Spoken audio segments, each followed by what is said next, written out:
আজ বানাবো তালের বড়া পিঠে আর হাজব্যান্ডের জন্য বানাবো নারকেলের পুর পিঠে। তো ময়দা দিয়ে করব এটা। আর এখানে দুপুরে আমি এগুলো সব রেডি করে রেখে দিলাম, ময়দাটা মেখে নিলাম। আর হাজব্যান্ড কাজ থেকে এসে নারকেলটা কুড়িয়ে দিল। আর হাজব্যান্ডকে বললাম নারকেল কোড়াটা দেওয়ার জন্য, ওখানে পড়ে থাকা নারকেলগুলো আমাকে কুড়িয়ে দিচ্ছে। তো পেছন থেকে আবার ছেলে ফিকফিক করে হাসছে। আর তালের মেদিটা কিন্তু আমি 3-4 দিন আগে বের করে রেখেছিলাম, আর আজকে কিন্তু পিঠেটা বানাচ্ছি। আর এখানে কিন্তু আমি দিয়েছি ময়দা আর চিনি আর নারকেল কোড়া আর খাবার সোডা, আর কিচ্ছু দেবো না। তো সুজি টুজি কিচ্ছু দেবো না। তো তারপর এখানে নারকেল পিঠে করার জন্য আমি পুরটা বানিয়ে নিলাম।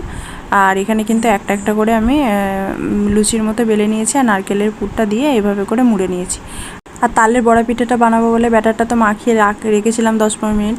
তারপর এক এক করে সমস্ত বড়া পিঠেগুলো ছেঁকে নিলাম। তারপর পুর পিঠেগুলোও আমি এভাবে ছেঁকে নিলাম। আর পুর পিঠেগুলোও কিন্তু খুব সুন্দর হয়েছিল, আর তালের বড়া পিঠেগুলোও কিন্তু খুব ভালো হয়েছিল। তারপর সবাই মিলে খাওয়া দাওয়াটা